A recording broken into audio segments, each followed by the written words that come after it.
name is Amy Wertheim. I am the 7th generation to be on our family farm. My 8th generation is my son, and we have our 8th generation goes all the way down to an 8-year-old. So we have huge gaps there. We came here to Central Illinois in the 1830s, and one of our claim to fame is a link with Abraham Lincoln, because he used to stay at my great grandmother's house when he traveled between Bloomington and Springfield. So a little fun fact there. We've always done corn, beans, we've had cattle, there were racehorses for a while, but we did not get into the herb and spice farm until 2010.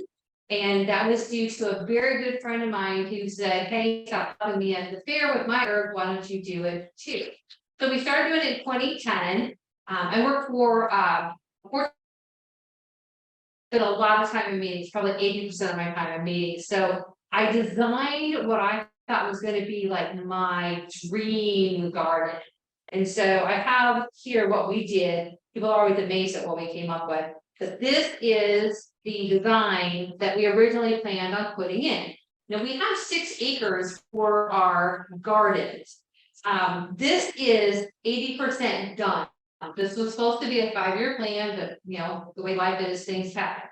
And then our process is stopped from being just a fun herb garden into actually being a business. We've gone from growing, herbs so I could use it to compete in contests or to use it for culinary purposes myself, to learning how to make, medicinal salve, lotions, lip balms, and things like that. And now we have 3 full acres dedicated to just herbs that are from a commercial perspective. We still have this gardens that we created here, but this is more of our culinary gardens for when we have the kids camps in the summer, or when we have people come and visit the gardens. So we always encourage everybody to stop by. We are in Atlanta.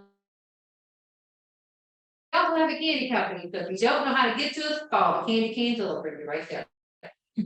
Okay, housekeeping. There were 2 sheets of papers that were included with the folks who got the kits.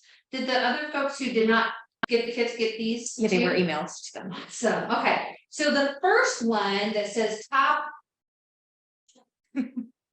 toppers for culinary uses. These are my personal perspective on what I believe are the top herbs that I like to use from a culinary perspective. Now there's dates, like years listed behind some of these. So in 1995, the International Herb Association started creating an herb of the year. And so those dates that are behind there are when they were the herb of the year. So for 2023, ginger is the herb of the year. That's why it's listed first. And then it'll, next year fall off and go into the alphabetical order where it should be. But this is really helpful for you because not only does it give you the flavor profile, we have the edible parts that you can use, because not everyone can use all parts of a plant. Plus how long it takes to grow and suitable ways to use it. Anything that we tend to grow on the farm must have multiple uses. So, or I'll be honest, I have to like it. So cilantro is not my favorite thing. Actually, I have it in red here. It's because I don't like it. I'm not growing it. But that's not to mean that cilantro could be your favorite thing. But I'm one of those lucky ones that when I taste it, it tastes like soap. So that's just kind of a little go-to hand-to guide that'll help you with your herbs and how to use them. The other one is our healing power herbs, and this is the one we teach in a lot of our classes, and so that everyone can understand and we're all on the same page. So when we're doing this, what we need to understand is the difference between a compound, and then of course what the compound solution or the herbal impression is. So a simple is just that. It's simple. It's a singular herb that you are using and putting into an infusion. That's it. A compound is when you take 2 or more herbs, mix them together to make your infused oil. So when I was learning how to do infused oil or to make different flavor combinations, I was taught to do compounds. Well, we ran into a problem really quick, because if I had like my store muscle salve compound, it uses 3 different things: arnica, calendula, and St. John's wort. The problem was I was short St. John's wort, to be used over in my It's Begone stack. So we stopped what we were doing as far as creating compound, and we started only making simples. That way we can always have as much as we need to pour together to create our compound solution. Hopefully that makes a lot of sense. Oh, and if you have questions about anything as we go through, please put them in the chat and Liz will throw them to me. We'll make sure we get them answered as it goes through each part of what we're doing. So let's look at our kit for those of you who got it. It's like Christmas. All right, so we have our dried rosemary. So all of the herbs that you received, if you got the kit, came from our farm. So I'm kind of picky about how I process and handle my herbs because we order herbs in a box, and I just don't like how folks handle them, and you'll understand why when we get to the dry part of this. I am. My son thinks some kind of a little nutball with it, but there's a reason for it. So we have 40 grams of our rosemary. If you open this up and smell it, oh my god, it's amazing. We have our 40 grams of calendula. Some of these, most of you have what we collected for last year. We had over 125 pounds of the calendula that we collected last year. We just really started getting into that this year. We have been pulling it every other day between 2 and 3 pounds. So you can do that calculation to figure out how much we're getting a month. We will do all the way that through until the killing frost happens. I'm going to tell you, we start praying for the killing frost in October because we are so all right, so this bigger container, this is your grapeseed oil. We'll explain why we use grapeseed oil and not olive oil or some of the other ones. There is a very good reason. Everything I do is a method to my madness. This is balsamic vinegar. Ooh, what you see what we do. Lids. You should have 6 containers. Right. 7 here. And then of course we have our cheesecloth and something to tie it with. Okay. Set all that to the side. Stick it here. Right. That. Put that back there. I think I saved that there. All right. Okay. So what do we need to get into? Let's talk about drying. So I have a very specific way that we dry. There's a reason why we do it. I know a lot of folks like to use their dehydrator or they like to dry.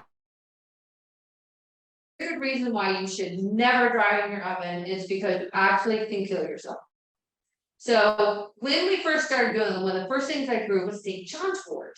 So that's what we use in so many of our different medicinal salves. And I know you can use it as a tea, people like to use tea, but I'm going to tell you why you shouldn't do it.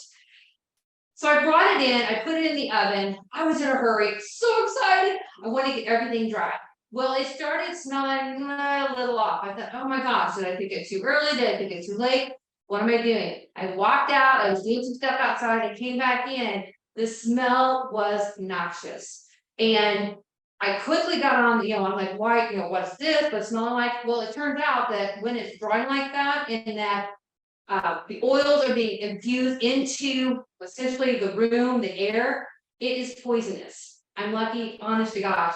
We had people come out, we had to have it aerated, we had doors open, we had the fans on. It was really bad, and we ended up having to call and have people come out, help us with it, because I came really close to being overwhelmed by the fumes. It could have easily killed me. And if I didn't know it, being in there, I would have just gotten used to the smell. It would have been disastrous. So I highly recommend you never do it in the oven. Now with a dehydrator, it wouldn't have been as noxious or potentially dangerous. But again, here's why I don't like to do that. If you think of a leaf like this, it's full, it's fresh, it's wonderful, he's wide open. I mean, here we go, wide open in there. As the leaves dry, if you just let them dry natural, they just shrink down on themselves. And when it does that, it seals all the oil into the herb.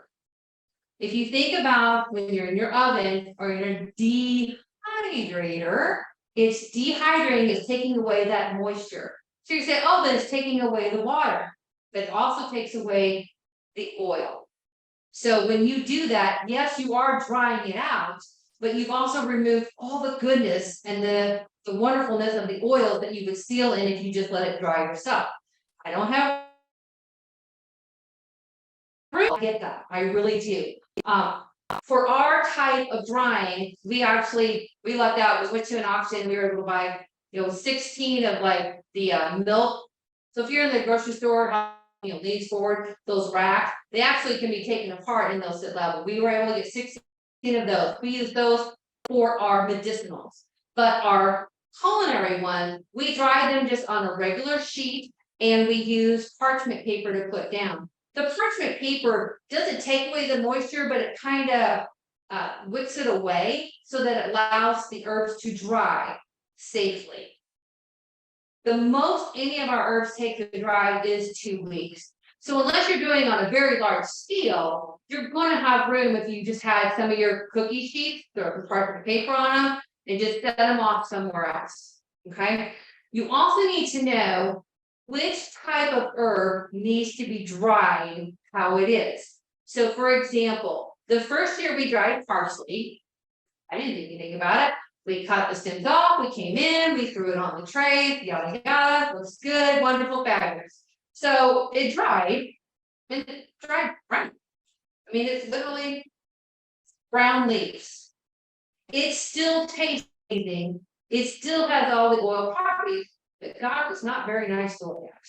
Well, did some investigating, called a friend of mine who was really into herbs out in North Carolina, and she says, well, parsley needs to be taken off of their stems. So this is this year's already. So this has been dried over 2 weeks. We bring it in, we remove it from the stems immediately, and this is what you get is green. And for those of you going, oh yes, you probably just, they're not really crunchy. Yes, it is. I don't get it.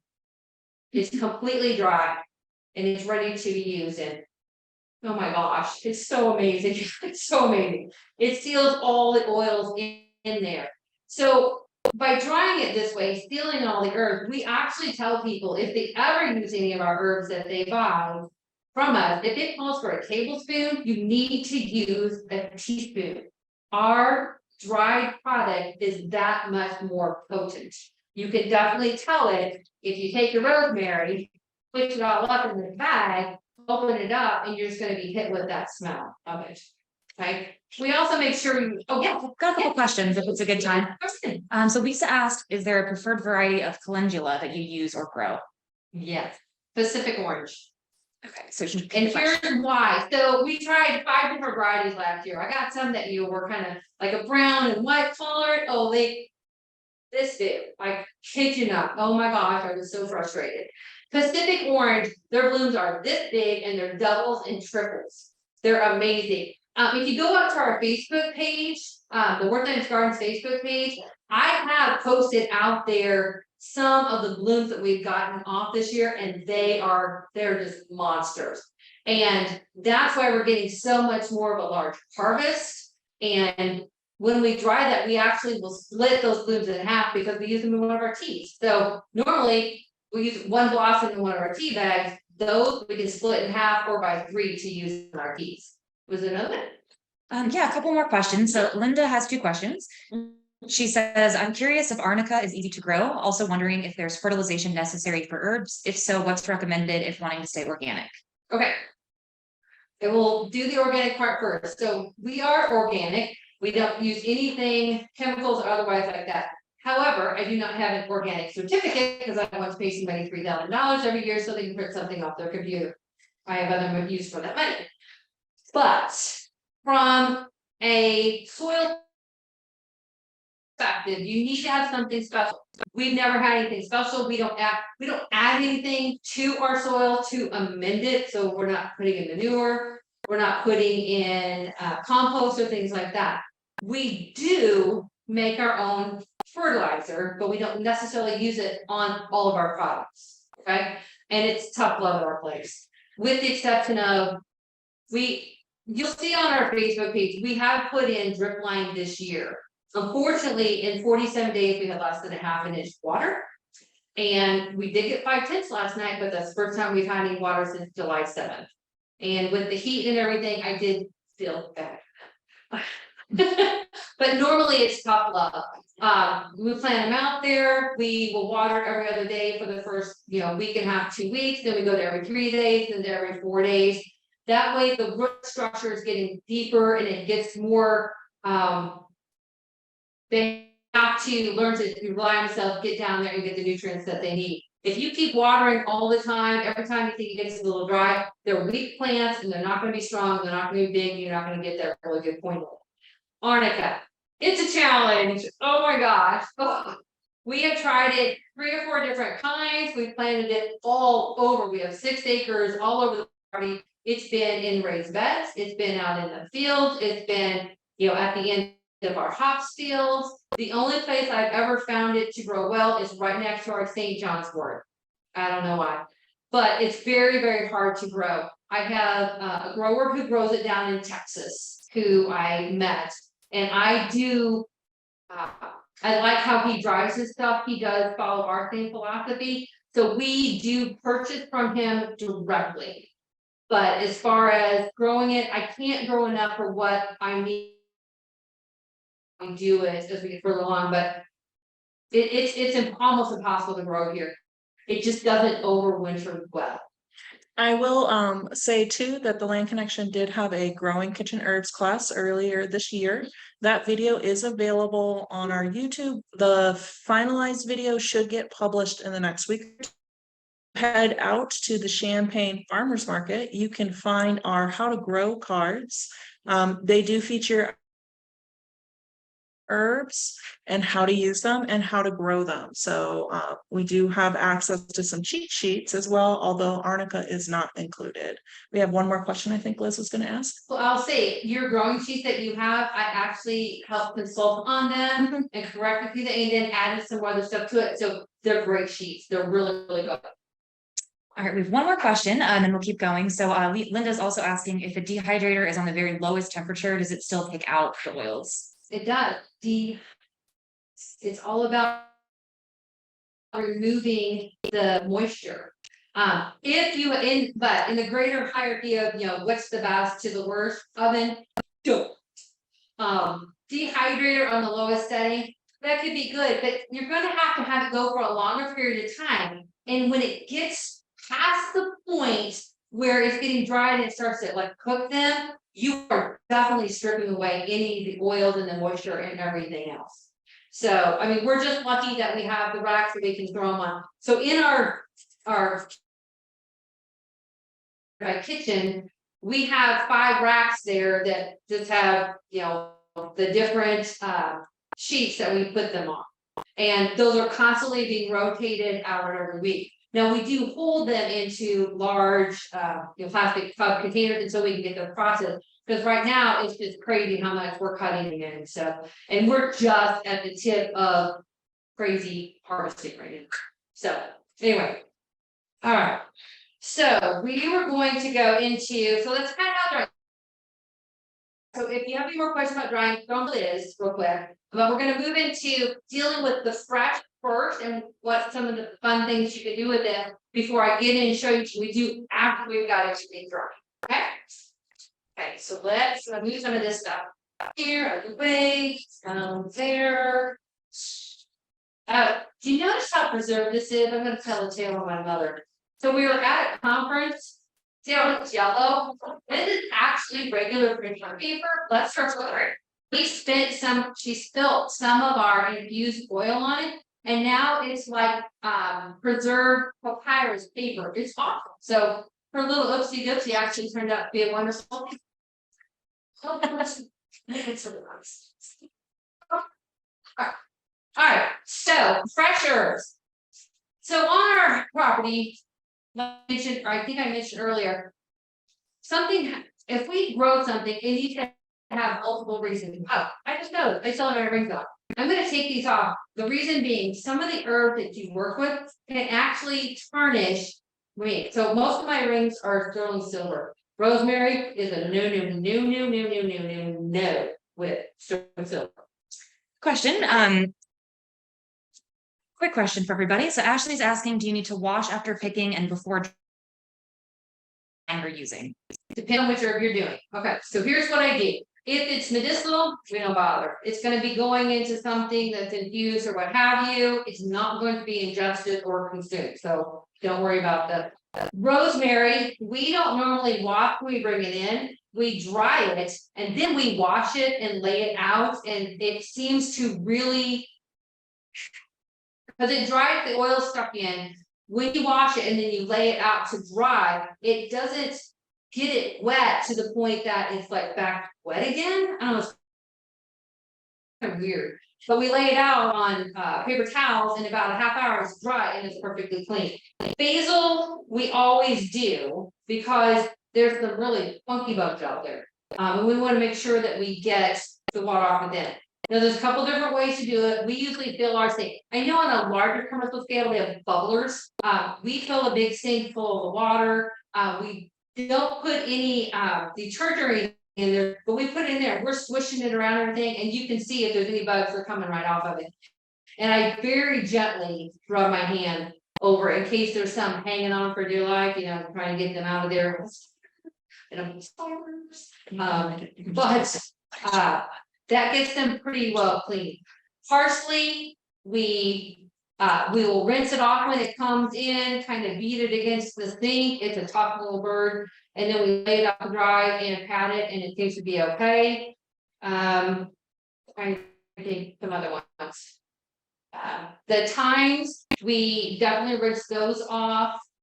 And a hyssop, we wait until after it is dry. So it just depends on what it is. You have to know your herb and what they prefer. So like the celery, not celery stalk, but your celery leaf that you grow.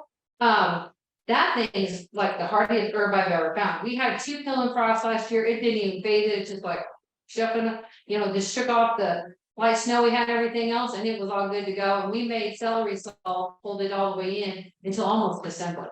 So each herb is unique in its own requirements and needs. You can always shoot me a note and I can, you know, answer it back. We grow 87 different herbs of different varieties. So we have like 9 different types of basil, but we have 87 different herbs, and we do 139 different products, whether it's fresh, dried, or turned into value added. So if I've done it wrong, I mean, if there's some way to do it wrong, I've done it multiple times because I can't believe it didn't work the first time. So I prefer do as I say, not as I do. I've already done it wrong for you. All right, so let's look at our fresh herb that you got. So we have the Thai basil and we have the rosemary. This Thai basil is not your typical Thai basil. We grow Thai towers. It grows about 4 feet tall. It's amazing. And it never goes to seed. It doesn't bolt. It doesn't get that flower that you see on like your sweet basil. Thai basil is notorious for having the purple flowers there. You got to make sure you're breaking those off so that your basil keep producing. This never. So he's, I don't know, a 1.5 feet. Right now, honest to gosh, our Thai is right about 3 feet, just around 3 feet, and it's still growing. But this is a new variety. We trialed it for the last 3 years here in Illinois to see how it does. It does amazingly well. This was the champion annual herb last year for the state fair. But the new one they just came out with and we're trialing this year is sweet towers. And it's a sweet basil that's never going to go to seed. Oh my gosh. We're super excited about it. I'm hoping that that'll be something that'll be introduced here. Now, I do know Champaign Urbana Herb Society did get some Thai tower in. So I would definitely encourage you to contact them next year to get it if you can. It's completely off, but you should be able to really, the smell is just crazy. All right, so what are we gonna do with it? Well, we're gonna strip it, okay? So what I usually do is I strip from the top down, don't strip up. And the reason being is the leaves are already facing up. They're not going to strip off easy for you. You always strip down. Okay. So we have the stem here. Oh, I'm just going to chuck this away. Don't do that. If you have Thai towers, so you see this is pretty so solid and sturdy. We let these dry. Rosemary, basil, the anise hyssop, trying to think. What's another one we let dry? Oh, you definitely let those dry. We keep these stalks. Why do we keep these stalks? Because especially the Thai basil and our rosemary, once these dry, they're great for skewers on the barbie. So we sell the skewers, the stems that we keep. People put, your meats and your vegetables and everything on there, and you got it there. If it's too thin to do that, actually, this wasn't too thin, but if they were too thin, keep them and then throw them and use them as winter time or in your fireplace one, it gives you an amazing smell. There's a lot of oils in these stems. All right. So we have rose. Okay. I've got one quick question. Sure. So Linda's asking about cilantro. They say, do you know if there's a way to pick and dry it so it retains flavor? Just tried a variety of brands of dried cilantro, but they never have flavor. That's true. It's just like parsley. Remove it from the stems. If you remove it from the stems, it's going to keep that oil in it. I don't know, it's kind of a weird thing. Parsley, the cilantro, those type of things. If you remove them from the stem immediately, it stops the oil from leaking down the stems, which has no flavor. So remove them from the stems, keep them, but keep in mind once it dries, it actually becomes coriander. So that's still not okay. No, but yeah, make it off the stems and you will have crazy, amazing coriander / cilantro to use. It will be just fabulous. All right, so we have our I have some of my Thai basil here that I torn off. Now, because I am not going to be eating this, but I will be using the end product, I do go through and I look if there's any ones with bug bites and things of that nature. Cool. All right. She's keeping me honest and on time because I could be here for hours. All right, so this one here, you can kind of see he's got a little chunk out of. Now it could have been, we had hail, back beginning of July. That could be from hail damage, or it could be from bug damage. For the most part, Thai basil just doesn't get any bugs. Again, that's really kind of another, super plus, points for it. So I'm gonna get it off here.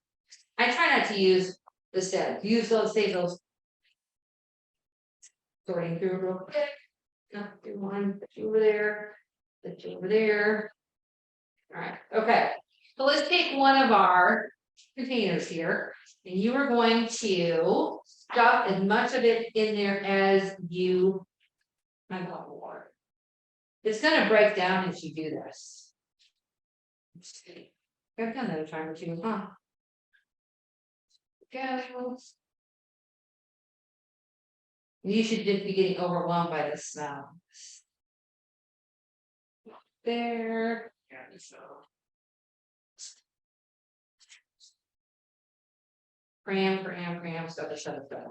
Go. All right, we're gonna take our balsamic vinegar. Right. For those of you going, why isn't she wearing an apron? Well, normally I'm at home and I don't wear good clothes out anywhere where I'm working and I don't carry anything on me. This smells awesome. Sorry. Okay. And they tend to give me this just crazy negative. So we're going to pretend like I'm not going to make any mess of it. See how we need here. I will pour almost all of that wasabi. Let's get that in here. All right. They cannot have a fork. But fingers are full. And we've got a quick question. Sure. Get my mic on. Mm-hmm. So Elizabeth is asking, you're stuffing them in as far down as they can go, right? Not loosely, you're packing it in. Packing it in there. Thank you. All the way you can. Yep. Get my towel here. Right. I do have some utensils over here you can use. You need. Did watch my YouTube. Well, thank you. All right. And vinegar is and it's drinkable, so it does clean stuff. So if you get the lid on, see, I'm going to be very careful here because I've done that. Like, oh, you have the lid on, I shake it and it goes everywhere. That's never a good thing. So get the lid on. We're going to kind of shake it around. Make sure it really gets in between all in those packed leaves. All right. We're going to take a marker. Oh, here we go. Today is 7/29. All right. always date everything you do. Okay? That way you know when you start. Now, there are some folks who like to draw a line and then put a second date there, and that's when it's gonna be your pull date. You don't have to pull it by the date you put on it. At a minimum, I want this to sit in the fridge for at least 2 weeks, okay? And the oil, the vinegar is just gonna soak up all the properties and everything of that Thai basil. So what do you do with that? Well, I don't really use vinegar. How would I actually use Thai basil vinegar? Here's my secret. This is so good, it's so yummy. You're going to take this out in 2 weeks, minimum 2 weeks. You're going to drain it so that all the leaves are out. You're going to put it in a saucepan, bring it to a boil. And then you're going to reduce it down to a simmer. And you're going to let it simmer until it gets down to a really thick syrup. So no, I cannot tell you how long that will be, because it all depends on what type of oven you have. We have gas because we're out in the country. So even though I have gas on a tube, it's still really a hot fire simmering. So this size of container, I would probably be able to reduce this in about 30 minutes. If you have like a bigger container, you can question. You can finish and then. A bigger container, it might take you an hour or so. Just keep an eye on it. Yes, you can walk away, but don't like walk away. You could be doing other things around your kitchen or maybe in the next room, but keep checking back. You don't want it to get so low that it starts to burn. If you want it to be a thick syrup, what do you do with it after that? You remove it. You're going to put it into a jar if you want. You can put it in one of these after it cools, and then you will use it on a pork loin. So get a pork, rub it all over it, put it in your oven. Oh my gosh, you will just be amazed at how incredibly good it is. Yes. So just if you people are wondering, if you were going to do this differently with other vinegars or oils, would you follow the same process? To make the syrups or to just make different vinegars or oils? Just vinegars and oils. Like if Okay. you were gonna use olive oil or rice wine vinegar, that's a lower Mhm. acid. Yes. If you're gonna do like the rice wine vinegar, I would let it stay probably 3 weeks. If you're doing, I wouldn't use olive oil. Gosh darn. There's a lot of olive oil that's out there, and some of it's really, really good. But let's be honest, we don't grow olives in the US. So it's been made somewhere else, it's come over here, and it seems like every time, no matter how much I spend on a really good olive oil, it goes rancid really quick. Now, I don't know what it is about grapeseed oil, but it does not ever go rancid.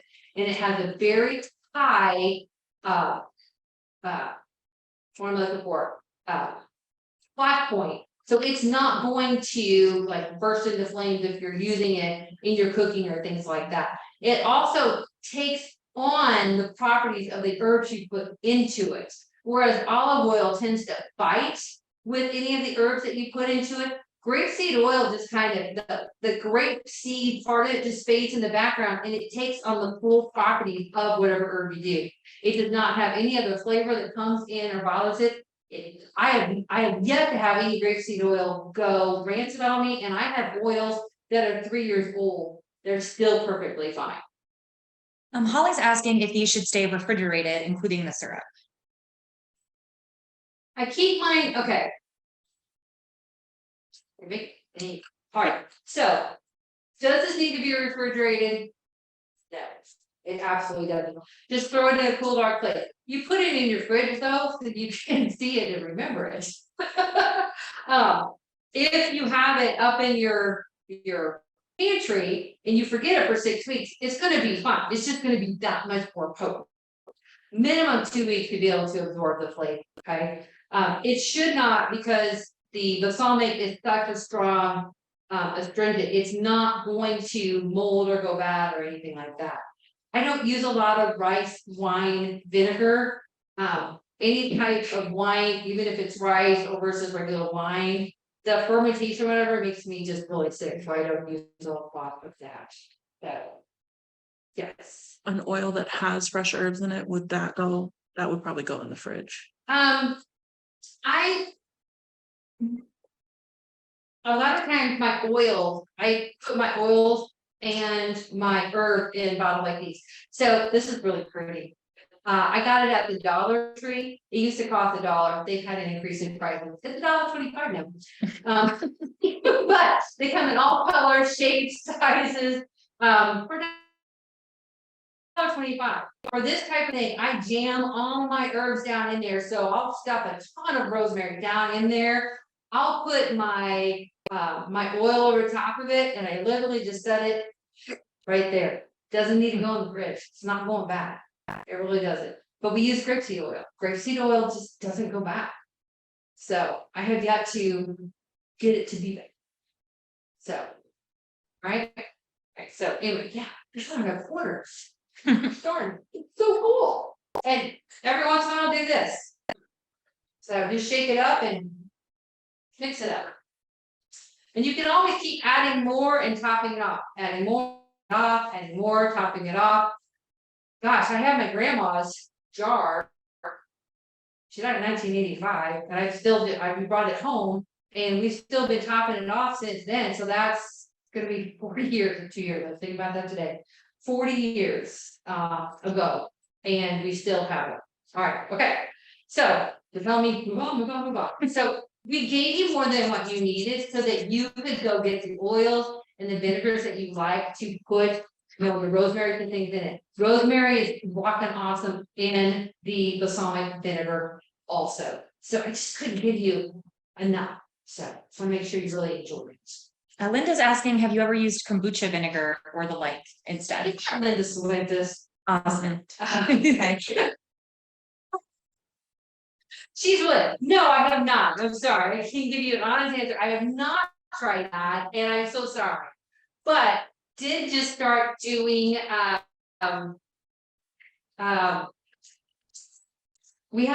we're getting a still so that we can do oh gosh, I can't remember what it's called. It'll come to me. It's a new way to do the herbs, and what we're doing is we're actually pulling the essential oil out, and we have the water of it. And as soon as I think of the word, I will tell you. But there's always something new and different that we are trying. So when we're doing this, so if I were going to dry this, I literally would take all of these herbs, and I'm gonna do this. Bring this. Okay. This is how we do it. It's so very technical.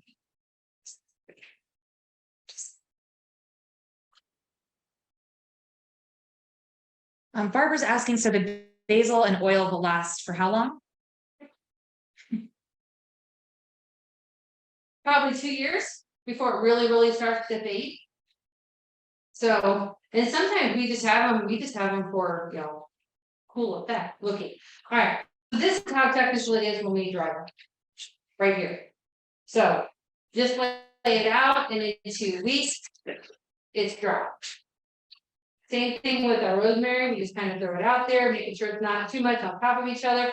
Now, normally I will tell you these are full trays. So you'll see that if you look at our Facebook page, we have full trays all the time that are getting put out there. We just did our third harvest of mint, and we had 16 trays full. We have about a pound a tray that are going on. So that kind of gives you an idea how we lay them out so that we will be able to do that. So we all dry. What are we going to do? Got one more question from Linda's asking about hydrosols. Yeah. She said hydrosol or steam oh, that's what the word. Okay. Yeah. Hydrosol or steam distilled. Maybe that's what you'd be. Yes, Thanks, Linda. I can't find out though who we're supposed to talk to, because I have relatives. Relatives from the hills of Kentucky who like to show up at reunions on motorcycles, and the kids may or may not be wearing shoes. I just bring these some jars of liquid. So we know those aren't necessarily okie dokie. Well, I don't want to buy a still, put it in, because somebody's like, oh, she's got a still. And next thing I know, the FBI are going to come and raiding us at 5:30 in the morning and waking up the dog and causing all kinds of stress. So I can't figure out who I'm supposed to call up the state to say, hey, putting in a still, but we're going to be distilling herbs so that nobody does a raid like in the middle of the night. So as soon as I figure that out, we'll get back to you. These are the kind of things that we're dealing with all the time, like the craziness that I do. So with the dry. We're gonna be putting the into your container. Right?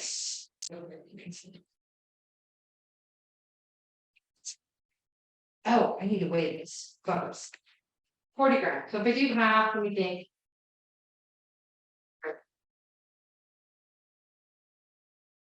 I went to school for PR and marketing.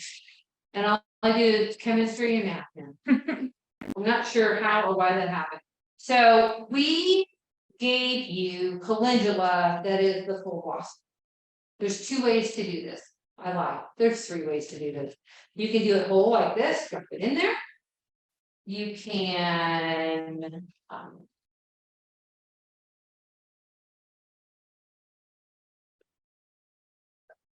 here. Better organized. Go. There.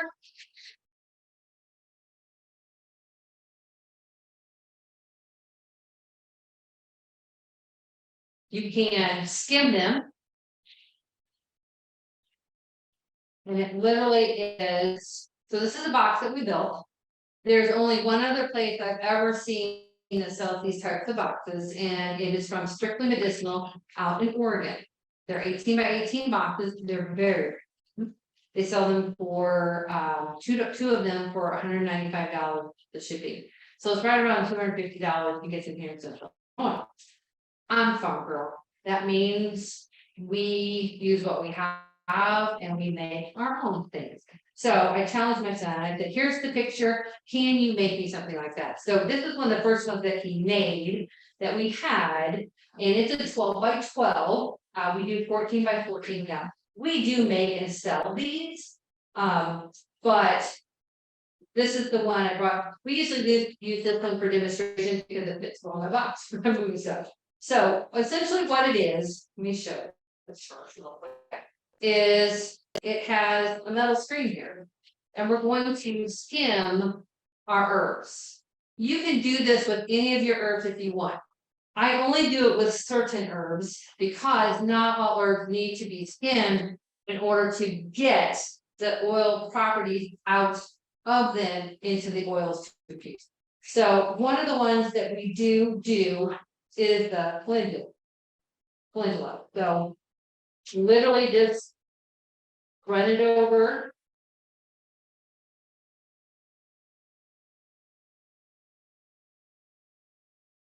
And for those at home that don't have something like this, they can just put it in whole or. Yes, yes, and that's why I said you can do it like this. That's option 1, whole. You can skim it and then you get that product. Or if you're sitting in front of your TV, if you see we grew up on a farm, you ever got in trouble, you had to go out to the gardens and weed. Or when it got harvest season, when you go out and pick green beans, you sit in front of the TV and you're snapping green bean. Same principle. You literally can sit here and then take these apart so that you only have the blossoms. And that's what we've done here in this jar. It's just full of the blossoms.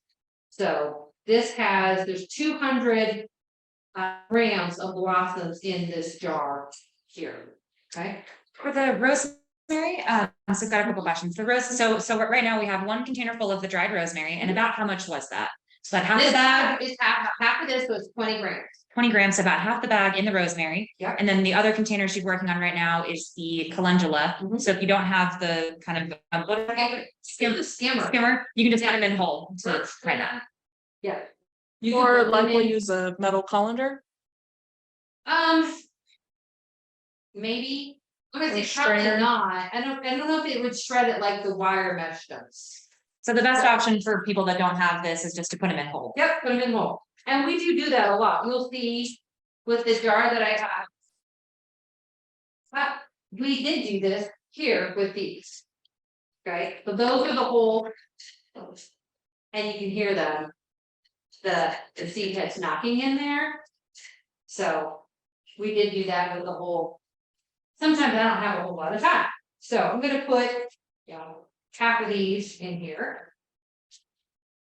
Now, the best way to do this is, so we know that half of this is 20. So 40 divided by 2 is 20, that's easy enough. But you really do need to have a scale to be able to weigh these.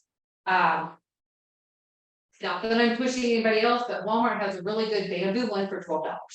So all about the, the economy, the best bang for the buck type of thing. So knowing that we have 20 grams in here, whenever you do this type of amount or this type of amount, you need to know the weight in grams. So what happens is you're going to take your grams times 5. So if this is 20 grams and we take it times 5, so when I don't look like an idiot here, you should have 100, and that converts into milliliters. Okay, so it is a 5-to-1 ratio always. So if this is 200 grams, I put in 1,000 milliliters. That I do all the time. I don't do math. So if you had a scale, you would put on your container, zero it out, weigh your product in grams. Then you're going to punch it over to the milliliters, and then you would weigh your milliliters in, and it would be your container. Now I believe we had 2. That is 18 ounces. Okay, you're gonna make me do math. I can help. Got it. All right, hold on. That is why whoever invented cell phones put in a calculator, but they're hard. Okay, so quick. Okay, you said how many was it? 18 ounces. 18 ounces.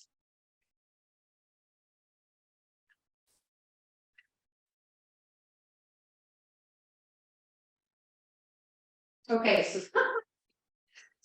so this is, it can't be right. Be right. Okay.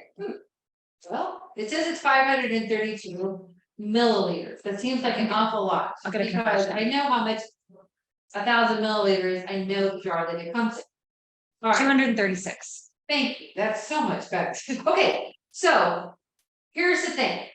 Oh, sorry. Wait, yeah. 532. That's okay. Sorry, it did it right. 532 Okay, milliliters. isn't that interesting? That doesn't funny. That doesn't look like 532. Cause I use a lot. All right, so I'm gonna switch it down. The thing about calendula, so calendula, St. John's wort. They're on one side, lavender, rosemary, comfrey's over here. I'm trying to think, I'm dividing them into different things. This is very dense. I don't know if you can get, if that makes sense. So I'm just trying to see how dense and tight that is.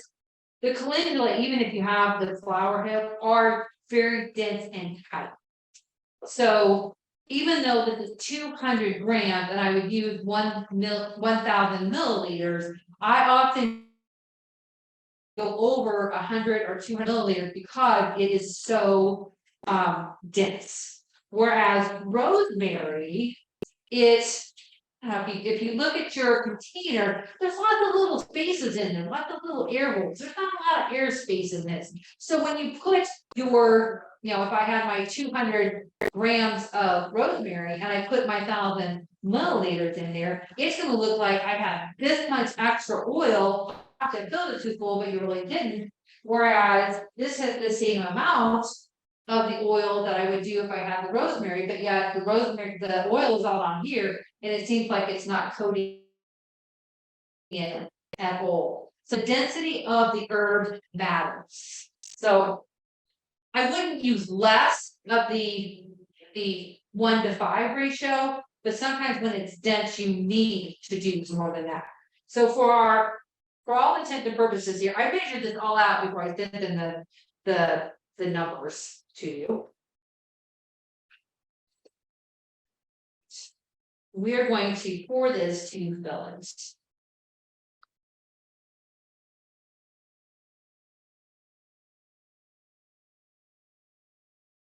All right, so I don't know if you can see this, I have about the same amount in there. My gosh, it always does the same thing. It was a little hard. I like things that are consistent.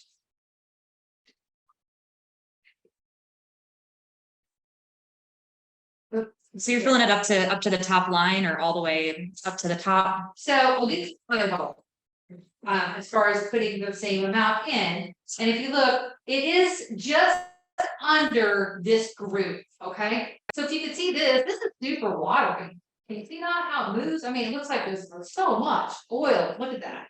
Whereas this is not having as much. So the flowers and all, you know, the dry petals and everything else soak up that oil.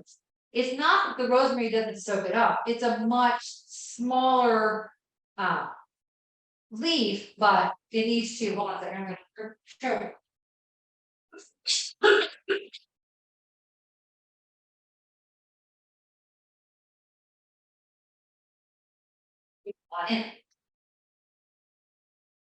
Oh, there we go, sorry about that.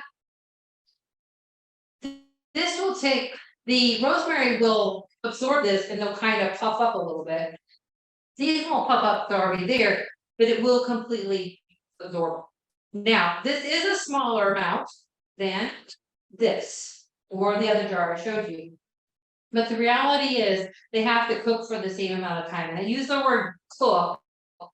You know, in relative terms, they need to sit and soak for a minimum 2 months. They need to be not in a refrigerator. Gosh, don't do that. It needs to be kind of in a warm place, not in direct sun, but it needs to be in a warm place. And then as you walk by, just kind of shake it.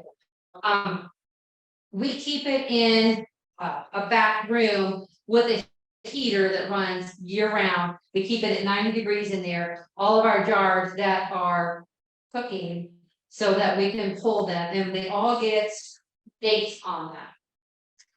So you're trying to see here, this was a calendar one. We keep using the same jar. This first time we used it was December of 2021. It got pulled in February of 2022. We had quite a bit already saved, so we didn't use it again and refill it until June of 23. It's ready to be pulled and squeezed out. So that kind of gives you an idea about that. So 2 months, just occasionally walk by and shake these. The extra that you have, you definitely want to go ahead and put them into the other containers that you had. I know we didn't give enough oil to completely fill all the containers with what they had. However, we did want to allow you the option, because a lot of folks really like olive oil. And it's not that I would say never use it, it's just not my preference for how I like my herbs to be used in the final product. So that's something that you could do with that, but definitely get the 2 remaining ones put into the containers so that you can do that. And there was another, so that's 2, another extra container for you to do more rosemary or the tea basil into an oil or a vinegar that you choose. Yes. Holly's asking, does any grapeseed oil infusion need to rest for 2 months? Is that a good? Yep. Minimum 2 months, regardless of how much the quantity is for these to rest. Again, just walk by and shake them every once in a while.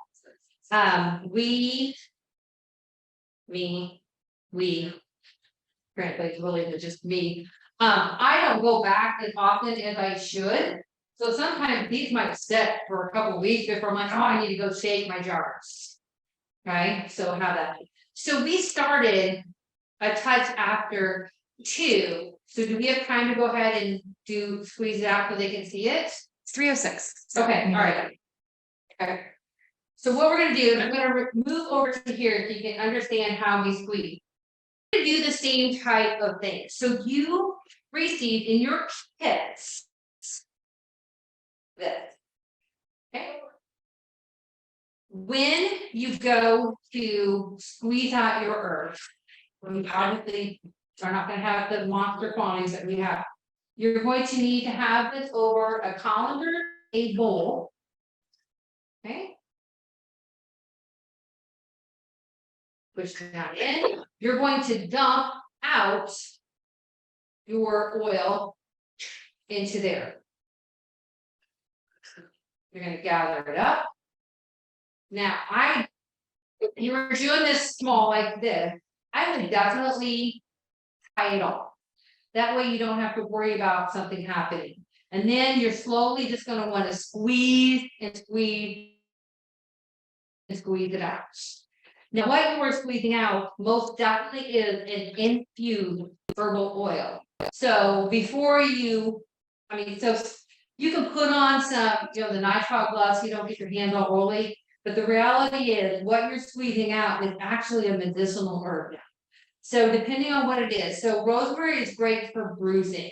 So, got myself a little bruise there. If I were squeezing out rosemary, then I just rub it all over my arm. Your skin is going to absorb that, especially if you do the grapeseed oil. You're not going to be all oily. You're going to be oily for a moment, but within 5 minutes, your skin is going to soak all of that off. Your skin's going to be super soft. That's why my hands are always so crazy soft. But it's really good to have that oils that come out of there. So just squeeze as much as you can out of there. I'm going to show you how we do it. We do use an apple squeezer. Yes. I'm sorry, before we get going too much further, Barbara's just asking, how do we use the last two products? So you're kind of just giving them leeway to put them in different oil. So the reason why we were putting them into the infused oil, because we want to infuse those herbs into that oil. If you're going to do any of the other classes, in September or October, those infused oils would be used then. Or if you're not doing them, the instructions that we provided to you does have the formulas so that you could on your own make your own salves, lotions, lip balms, things of that nature. So if you look at the second page of the healing power of herbs sheet, you'll see where it says formulations for herb oils at the top. I don't recommend fresh herbs. They will mold. They just will. The dried herbs will not. So that 1 to 5. So you can have the 1 cart or 200 grams, and we took that times 5 to get our 1,000. Then we put it in there, and then we put it aside. When you are going to create the different salves, lotions, lip balms of that nature, the formulations are down below. So the rosemary and the calendula that we did here, we use the rosemary in our Creek Scrums and Moan salve. It's in our critic salve. The calendula gets used in our lotions, our lip balms, and our sore muscle salve. So when I was talking before about how they wanted us to make compounds, and that's why I learned how to do it. They had us do it, they would have me do an infusion, and all of this would be the sore muscle salve infusion. But I didn't need that much of it. Sometimes I needed something for something else. So these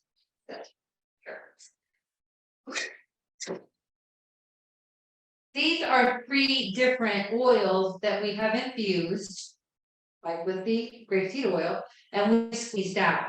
This is the calendula. It's always this great orange color or just yellow color. I don't know if you can see that. It's just so pretty. Then rosemary, which believe it or not, rosemary is a dark green. You think it would be more, but it's more yellow. Okay. And then this, can I have them guess what they think this one is? And it's used in our itch beyond. Anybody want to put she told us that. Yeah, itchy. So that's what we use it. So when I'm doing my infusions, I go and I pull whatever infused oil I need to make my formula. So if I were going to make the itch be gone salve, I pull my calendula, I would pull my lavender, and we're going to pretend that this is St. John's wort. I'd measure 200 each, and then I follow with my formula that it says to make salve. So we just pour them out. You have them like this. Once you can infuse them with the grapeseed oil, these will last for 2 to 3 years. They don't last that long, always, but they will last for 2 to 3 years. So unfortunately, you need that. But it's always fun to see the different. We'll have a green tank of some sort, which is kind of interesting. Oh, lavender, maybe it'll be purple. Oops. So it's just kind of interesting how they look, all these different colors. All right, good. It's 3:13. Okay. All right, I'm gonna be quick. Because you have some idea of what we're dealing with here. Was the lavender and the grapeseed too? Yeah, we use grapeseed in everything. That's the only oil that we use, whether it's for bottled oils or if it's for our infused oil. Our infused oil is strictly grapeseed because it does not promote a great flavor. It takes on the essence of whatever herb I have put into it. So does it make sense that we go ahead and squeeze it out, or should we save that for the next? I mean, Look at Cal. we will have a class coming up. So our next class is on bug sprays, and that's going to be more on alcohol and quick tinctures. And the class after that is rub salts and butters. And then after that, so we get plenty of time for these to infuse. We will have a class on salves, lip balms, and lotions, I believe. Lip balm lotion. That's when we're gonna use the squeeze out oil. So would it make more sense to wait to do that then, so they can see, because they can squeeze while we're doing it at the same time. Yeah, let's go ahead and do that. So if you're okay with that, if not, shoot me an email. It's, it's my fault. We did have a quick question. Does anything need to be refrigerated that we just worked on? No, we refrigerate nothing. And then Absolutely nothing. We refrigerate our fresh herbs when we bring them in. If we have to hold them to go to market, other than that, nothing. We're good. And then we had a question, could we get just a summary of the techniques we learned today and the products that we made today that they were able to make with their kids? Sure. All right. Okay. So let's do a summary here. All right. So when we started off, we talked about the different ways, which kind of herbs and how you should dry them. So essentially the parsley and your cilantro, those are the ones you need to remove from the stem so they'll dry properly. Any of the others you can dry on stem, and they'll take anywhere from 1 to 2 weeks. If you have a super high humidity environment, I should have mentioned that. You don't have like air conditioning where you have this happening. It might take maybe a 3rd week. I just go every once in a while, just kind of shuffle a little bit and let them dry. Dehydrator on your lowest setting, make sure it's not getting to the point where they are starting to cook, and you should be okay. Never use the stove, oven, never. All right, so let's see. The fresh products that we use, we were doing the balsamic, and we put some of our Thai basil in there, but you also could put your rosemary in there. And my recommendation is once you have that for 2 weeks to absorb the flavor, minimum 2 weeks, but I mean, it could be longer if you forget about it, that's not a problem. Put it in a saucepan and let it reduce down to a really thick syrup. You can then pour it into like a pint jar. You can keep that in your refrigerator if you want. I usually keep mine in the fridge just because it's there where I'm pulling out my ingredients when I'm cooking. I recommend that go on a pork loin. It's absolutely amazing. So when you got your pork loin, you can either, if you want to butterfly it open, you can, or just have it as the full pork loin, rub it all over it. I would put a little water in the bottom of the dish because this is a very thick syrup, and then cook it to the proper temp, which should be 165. Take it out, cover it, let it rest, and it's going to be amazing. All right, and then for our dry, after you have your dry products, we want to either skim it if you have a way to do that, or you can put it in a bowl into your grapeseed oil. It's going to be a 5 to 1. So whatever your weight of your grams is of your product, you take that times 5, and that's how much oil you're going to want to put into those dried herbs to let them infuse. Minimum 4 weeks, preferred 2 months. That really gets the flavor in there for your infused oil. When that's done, you then take your cheesecloth, put it in there, and you're going to squeeze out everything that you absolutely can, and then just retain it in. Very simply, we put them in just your regular old pork jars. Make sure you put on the top what it is, so you can make sure that you know what you remember what it is, because they all start to look the same. If you want to put a date on it, you sure can, but you sure won't need to because it'll last up to 3 years. Okay, any last questions? We did have a quick question. Can you keep the infused vinegar raw and not cook it down and still have it be shelf stable? Yes, and if you want to, you can combine it with your olive oil, you know, kind of like an oil vinegar type of it, and you can use it as a dressing. So that would be really good. We do I did try it without reducing it down, and I used the balsamic Thai basil, and I put it on our German potato salad because it calls for vinegar. I just wanted to give a little kick and, you know, kick that up. It was really great. You can always substitute this in for your any of their recipes that call for vinegar. Yes, it is shelf stable.